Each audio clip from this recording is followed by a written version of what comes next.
मैं ऐसे बंदे से नहीं डरता जिसने हजारों टाइप के किक्स एक बार प्रैक्टिस किए हैं, बट मैं ऐसे बंदे से डरता हूँ जिसने एक ही किक 1000 बार प्रैक्टिस की है। ऐसा कहा था legendary kung fu fighter Bruce Lee ने। और ब्रूस ली की ये बात तो एनबीए में भी लागू होती है। एनबीए के डिफेंडर्स किसी भी प्लेयर्स के हजारों अलग अलग टाइप्स के मूव्स पर नहीं डरते, बट एक ऐसे डेंजरस मूव से डरते हैं जिसे प्लेयर ने 1000 बार प्रैक्टिस किया हो। जब कोई भी प्लेयर अपनी किसी बास्केटबॉल मूव को 1000 बार प्रैक्टिस करके एनबीए में इफेक्टिव साबित करता है, तब वो मूव बनती है उस खिलाड़ी की गो टू सिग्नेचर मूव।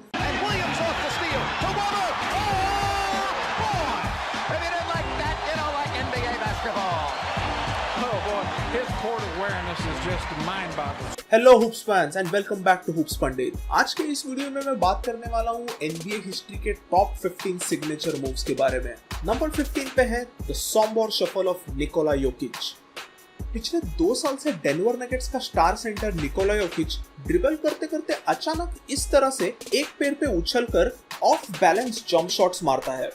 ये शॉट दिखने में अजीब लगता है, इसलिए डिफेंडर्स ने पहले तो इसको सीरियसली नहीं लिया, बट धीरे धीरे जोकिच ने इस शॉट को उसका हथियार बना दिया है।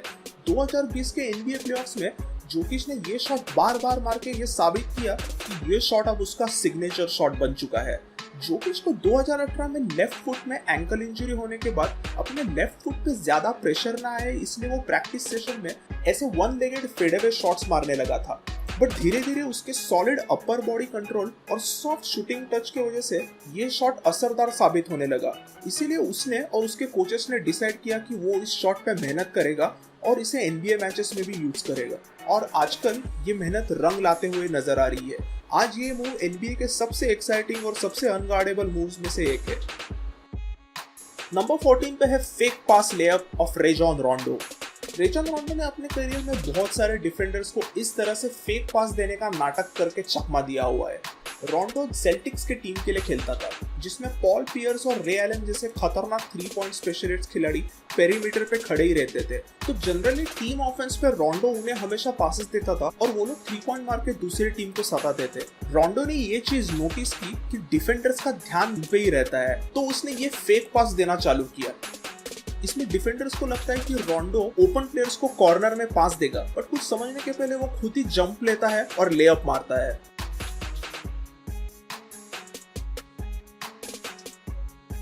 Number 13 Jordan and Kobe's contested fade away. Michael Jordan और कोबी ब्रायंट एनबीए हिस्ट्री के सबसे डेंजरस स्कोरर्स में से कुछ थे, और इसी वजह से उनके अगेंस्ट सभी टीम्स अपने सबसे बेस्ट डिफेंडर्स उन पे लगाती थी।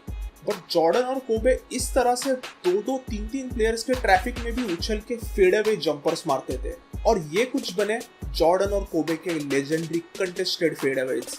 इन शॉट्स को कंटेस्टेड फेड अवे कहते हैं क्योंकि आप यहाँ पे देख सकते हो Jordan is fading away from the defender और उसे डिफेंडर ने भी कंटेस्ट किया है, बट क्या करेगा, जॉर्डन का ये शॉट तो अंदर जाना ही है। इतने डिफेंस के बीच में कोई भी खिलाड़ी ऐसे जंप शॉट मारने की दिक्कत नहीं करता, क्योंकि ये शॉट्स बास्केट में जाने के चांसेस काफी कम रहते हैं। But MJ and Kobe never feared that. उन्होंने इस शॉट की प्रैक्टिस कर करके इन कंटेस्टेड फेडअवे जंप शॉट को उनका लेजेंडरी शॉट बनाया। नंबर 12 पे है स्टेफ करीज डीप थ्रीज। पिछले 10 साल से स्टेफ करी ने अपने 3 पॉइंट गेम से एनबीए में तबाही करके रखी है। स्टेफ के ऐसे off the dribble 3 point bomb से सभी के होश उड़ जाते हैं। नॉर्मल 3 पॉइंट मारने वाले तो एनबीए फैंस ने बहुत देखे, बट करी की खासियत थी ऐसे डीप दूर दूर से मारे हुए 3 पॉइंटर्स। अगर करी ऐसे कहीं से भी 3 पॉइंट शॉट्स मारने लगा तो डिफेंडर्स को समझता ही नहीं था इस बंदे को रोके तो कैसे रोके। स्टेफ इस तरह से अचानक कहीं से भी थ्रीज मारने की एबिलिटी रखता है, और इन डीप थ्रीज की वजह से आज एनबीए में 3 पॉइंट शॉट्स का रेवोल्यूशन आ गया है। कुछ प्लेयर्स का ऐसे लंबे थ्रीज मारना मतलब करियर का हाईलाइट होता है, बट स्टेफ के लिए तो ये हर दिन का काम है।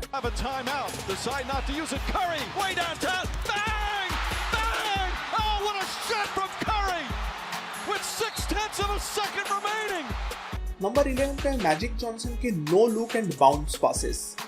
1980s में एनबीए की पॉपुलैरिटी बढ़ाने में सबसे बड़ा रीजन था मैजिक और उसकी show time Lakers team. Magic Johnson एक 6 फीट 9 इंच का सुपर फास्ट पॉइंट गार्ड था, जिसकी कोर्ट विजन और passing ability out of the world थी।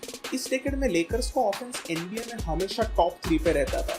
और इस लेकर ऑफेंस का सबसे इंपॉर्टेंट एस्पेक्ट था मैजिक जॉनसन के नो लुक पासेस और बाउंस पासेस। मैजिक अपने टीममेट्स को कभी इस तरह से नो लुक पासेस देता था तो कभी ऐसे ब्रिलियंट बाउंस पासेस देता था। ये पासेस प्लेयर्स को बास्केट के जस्ट नीचे हाथ में लॉलीपॉप की तरह मिलते थे, जिसे वो आसानी से बास्केट में डाल देते थे। आज भी एनबीए प्लेयर्स मैजिक के इन पासेस को सीखने की कोशिश करते हैं, बट वो इतना ग्रेसफुली नहीं कर पाते।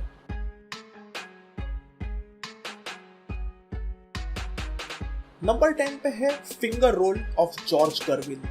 आज बास्केटबॉल में सबसे बेसिक मूव्स में से एक है फिंगर रोल, यानी कि बॉल को अपने फिंगर से हल्के से बैकस्पिन देके उसे बास्केट में छोड़ना। बट इस सिंपल लुकिंग मूव को फेमस बनाया सैन एंटोनियो स्पर्स के लेजेंड जॉर्ज गर्विन ने। 1970s और 80s के दशक में स्पर्स से खेलते हुए गर्विन इस तरह से जंप करके इन एयर अपना बैलेंस रखते हुए बॉल को हल्के से बैकस्पिन देके बास्केट में डालता था।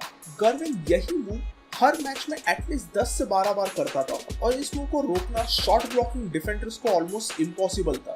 इसी वजह से गर्विन 4 बार एनबीए के हाईएस्ट स्कोरर रह चुके थे।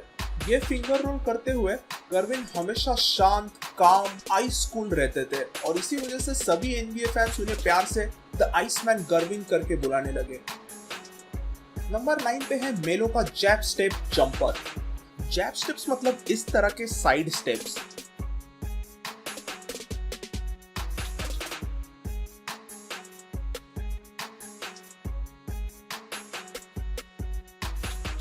ऑफेंसिव प्लेयर ऐसे स्टेप्स इसलिए लेता है ताकि डिफेंडर को लगे कि ऑफेंसिव प्लेयर वहां से बास्केट की तरफ अटैक करेगा, बट ये स्टेप्स डिफेंडर को फेक करने के लिए, उलझाने के लिए की जाती है। और इन जैब स्टेप्स को बास्केट स्कोर करने के लिए सबसे बेस्ट तरीके से यूज किया कार्मेलो एंथनी ने। मेलो की जैब स्टेप एनबीए हिस्ट्री की सबसे इफेक्टिव जैब स्टेप मानी जाती है। मेलो के हाथ में बॉल आते ही वो अपने फीट को सेट करता है और फिर एक पैर को कोर्ट पे स्टैप करता है। ऐसे ही जैब स्टेप्स मेलो 1-2 बार करेगा और जैसे ही उसे थोड़ी सी भी जगह मिले, बूम, मेलो वही के वही अपना प्यारा जंप शॉट मारता है। एंथनी ने ये मूव अपने करियर में एटलीस्ट 10,000 बार की होगी, बट आज भी एनबीए के यंग प्लेयर्स के सामने वो ये मूव करता है।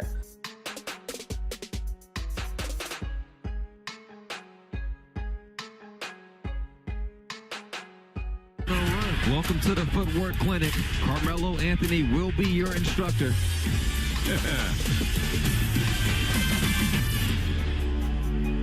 नंबर 8 पे है टोनी पार्कर का टीयर ड्रॉप। जब टोनी पार्कर फ्रांस से एनबीए में खेलने आया तब उसे एक ऐसा शॉट चाहिए था जो वो लंबे डिफेंडर्स के ऊपर से मार सके, इसीलिए वो मारने लगा उसका आइकॉनिक टीयर ड्रॉप, यानी कि ऐसा फ्लोटर शॉट।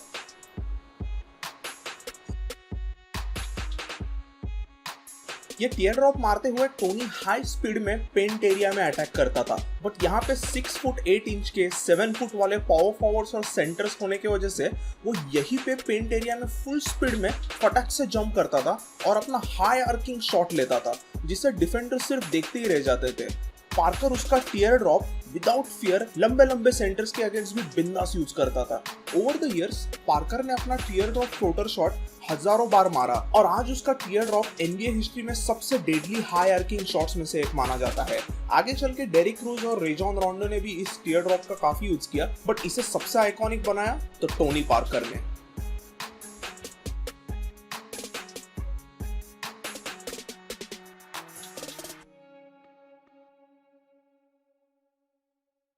नंबर 7 पे है one legged fadeaway of Dirk Nowitzki. Nowitzki NBA history का सबसे best stretch four power forward माना जाता है क्योंकि उसका ऑफेंसिव गेम बहुत ही स्मूथ था। डर्क एक कंप्लीट ऑफेंसिव प्लेयर था, बट उसके ऑफेंसिव आर्सेनल में उसका सबसे खतरनाक हथियार था उसका लेजेंडरी वन लेगेड फेडअवे। डर्क एक 7 फीट का स्लो पावर फॉरवर्ड था और उसकी एथलेटिक एबिलिटी कोबे या जॉर्डन की तरह नहीं थी, इसीलिए वो उनके तरह सुपर फास्ट फेडअवे नहीं मार सकता था, बट ऑफेंस पर वो अपना टाइम लेता था और इस तरह से एक पैर पे उछलते हुए leaning away from defender smooth shot मारता था। एनबीए के डिफेंडर उसके चेहरे पे डिफेंड करने के लिए हाथ तो रखते थे, मगर एक बार ये 7 फुट का जर्मन इस तरह से जंप करे तो वो शॉट ऑटोमेटिक रहता था। डर्क का ये सिंगल लेगेड फेडअवे एनबीए के सबसे अनगार्डेबल ऑफेंसिव मूव्स में से एक है और इसी वन लेगेड फेडअवे को मार मार के उसने 2011 में डल्लास मैवरिक्स को सिंगल हैंडेडली और should I say single leggedly NBA का टाइटल जीताया। नंबर 6 पे है bank shot of Tim Duncan. Bank shot एक ऐसा शॉट है जिसे कोचेस बास्केटबॉल कोचिंग में सबसे पहले सिखाते हैं। बैंक शॉट यानी कि बैकबोर्ड का इस्तेमाल करके मारा हुआ शॉट। NBA लेवल में ये शॉट को ज्यादा देखने नहीं मिलता, बट सैन एंटोनियो स्पर्स के टिम डंकन ने इस शॉट को मार मार के डिफेंडर्स को परेशान कर दिया था। डंकन को हमेशा पता रहता था कि उसकी पोजीशन कोर्ट पे कहाँ पे है और वो किस तरह से बैकबोर्ड का इस्तेमाल कर अलग अलग एंगल से इसे मार सकता है। डंकन का पूरा ऑफेंसिव गेम ऐसे ही सिंपल बेसिक बास्केटबॉल गेम पे बेस्ड था। वो बिल्कुल फ्लैशी गेम नहीं खेलता था, इसी वजह से उसे सब लोग द बिग फंडामेंटल कहते थे। बट ये बिग फंडामेंटल जब जंप करके बास्केट की तरफ बॉल छोड़ता था तब सिर्फ दो आवाज आती थी, एक तो बॉल बैकबोर्ड को लगने की और दूसरा बॉल नेट में जाने की। नंबर 5 पे है black tornado of Shakeel O'Neill. 7 feet और 150 केजी के शकील ओनिल 90s और अर्ली 2000s में NBA की एक सबसे डोमिनेंट फोर्स थी। जब ये 150 किलो का प्योर मसल अपने फास्ट स्पीड से पेंट में आता था तब डिफेंडर्स के फट के हाथ में आती थी। शैक के पास जब पेंट एरिया में पॉइंट गार्ड और शूटिंग गार्ड बॉल पास करता था तो वो अपनी एक पोस्ट मूव चालू करता था। इस मूव में वो डिफेंडर्स को अपने बैक साइड से बास्केट की तरफ पुश करता था और जैसे ही वो रिम के 2 कदम दूरी पे रहे वो घूम के अपने डिफेंडर सेंटर के ऊपर ही डंक मार देता था। शैक ने अपने इस भयंकर ऑफेंसिव मूव का नाम दिया था द ब्लैक टॉर्नेडो। जब पेंट एरिया में शैक का ब्लैक टॉर्नेडो घूमने लगता था तब अच्छे डिफेंडर्स की लग जाती थी। अपने इस तूफानी ब्लैक टॉर्नेडो की वजह से शैक ने अर्ली 2000s में लगातार 3 टाइटल्स लॉस एंजलिस लेकर्स को जिताए। नंबर 4 पे है यूरो स्टेप ऑफ मैनू जिनोबली।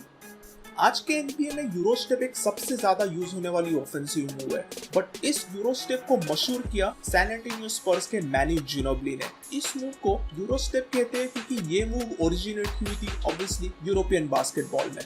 मैनू ने ये मूव यूरोप में देखी और सोचा चलो इसे NBA में भी ट्राई करेंगे, और उसने इस मूव को सिर्फ ट्राई ही नहीं किया बल्कि उसने अपने खेल की ताकत बनाई।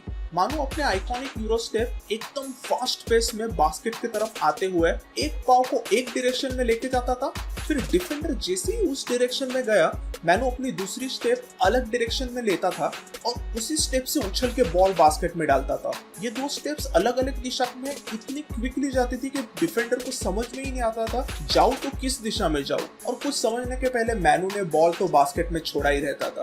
जिनोबली की यूरो स्टेप मूव की वजह से मॉडर्न NBA की दुनिया हैरान रह गई थी और आज के सभी ऑफेंसिव प्लेयर्स के लिए ये मूव सीखना बहुत इंपॉर्टेंट हो चुका है। नंबर 3 पे है crossover of Tim Hardaway and Allen Iverson. Crossover यानी कि बेसिकली बॉल को एक हाथ से दूसरे हाथ में क्विकली ड्रिबल करने का। जब डिफेंडर सामने आता है तब ऐसी ड्रिबलिंग से उसे समझता ही नहीं कि प्लेयर कौन से डायरेक्शन से बास्केट की तरफ अटैक करेगा, इसीलिए डिफेंडर को उलझाने में ऐसी क्विक ड्रिबलिंग यूजफुल रहती है। इस मूव को सबसे फेमस किया 2 प्लेयर्स ने। सबसे पहला था टीम हार्डवे और उसका यू-टेप 2 स्टेप क्रॉसओवर। टीम हार्डवे ने 90s के डेकेड में मायामी हीट से खेलते हुए इस तरह से बस 2 स्टेप्स लेके क्रॉसओवर करता था और अपने डिफेंडर्स को पीछे छोड़ के बास्केट मारता था। हार्डवे ने ये क्रॉसओवर सबसे पहले यूज किया था अपने college university of Texas El Paso की कॉलेज टीम यूटेप माइनर्स के लिए, इसीलिए ये क्रॉसओवर NBA में यूटेप 2 स्टेप से मशहूर हुआ था। इसके बाद आता है एलन आइवर्सन का लेजेंडरी द AI क्रॉसओवर। ये भी एक ऐसी क्रॉसओवर मूव थी जिसमें आइवर्सन बॉल को एक हाथ से दूसरे हाथ में फटाफट ड्रिबल करता था, but what made this different was width of a crossover. Hardaway की क्रॉसओवर थोड़ी टाइट और क्विक होती थी, मतलब उसके दोनों हाथ काफी नजदीक रहते थे, बट आइवर्सन के हाथ काफी लंबे थे और वो अपने इन लंबे हाथों को स्ट्रेच करके एक हाथ से दूसरे हाथ में क्विकली बॉल ड्रिबल करता था। जैसे ही डिफेंडर्स को लगे कि आइवर्सन एक साइड से अटैक करेगा वो दूसरे हाथ में बॉल लेता था और रिम अटैक करता था। यंग आइवर्सन का जॉर्डन पे किया हुआ ये क्रॉसओवर आज भी आइकॉनिक माना जाता है। नंबर 2 पे है करीम अब्दुल जब्बार स्काई हुक। करीम अब्दुल जब्बार NBA हिस्ट्री के सबसे ज्यादा पॉइंट करने वाले प्लेयर है और मुझे लगता है उनके 38,387 पॉइंट्स में से एटलीस्ट 30,000 पॉइंट्स तो उनके सिग्नेचर शॉट से आए होंगे, जो है स्काई हुक। करीम एक 7 फीट का सेंटर था जो जंप करके अपने राइट हैंड से बॉल को फ्लिक करके बास्केट में डालता था। इस शॉट को एनबीए का आज तक का सबसे अनगार्डेबल शॉट कहा जाता है। जब ये 7 फुट का प्लेयर इतना हाइट पे जंप करता था और इस तरह से बास्केट में छोड़ता था तो आखिर डिफेंडर भी क्या कर सकता है। एनबीए फैंस कहने लगे कि करीम तो आसमान को चूम के इस शॉट को बास्केट में डालता था, इसीलिए इस शॉट का नाम पड़ा कैप्टन करीम स्काई हुक। और नंबर 1 पे है हकीम ओलाजुवन's ड्रीम शेक। हकीम ओलाजुवन एनबीए हिस्ट्री के सबसे बेस्ट सेंटर्स में से एक है। ह्यूस्टन रॉकेट्स के लिए खेलते हुए इस 7 फीट के सेंटर का फुटवर्क एक गार्ड को भी शर्मा देगा। हकीम का खेल देख के फैंस को ऐसा लगता था जैसे कि वो कोई एक सपना देख रहे हो, इसीलिए सभी फैंस उसे कहते थे हकीम द ड्रीम ओलाजुवन। हकीम के ऑफेंसिव अटैक्स में कई हथियार थे और उसका सबसे खतरनाक मूव था द ड्रीम शेक। हकीम अपने पिवोट फुट का इस्तेमाल प्लेयर को इस तरह से नचाने के लिए करता था और डिफेंडर को पता ही नहीं चलता था कि वो किस हद से कब बॉल मारेगा। ये मूव मेरे लिस्ट में नंबर 1 पे इसलिए है क्योंकि इतने सालों बाद भी ये मूव आज कोई भी सेंटर इतने नजाकत से नहीं कर सकता। Hakeem's dream shake is truly one of the greatest signature moves of all time.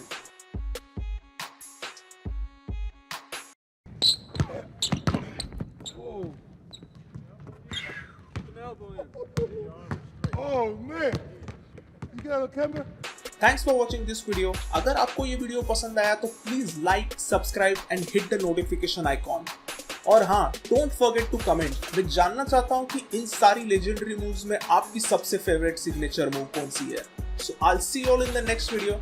तब तक stay safe and keep smiling. Ciao.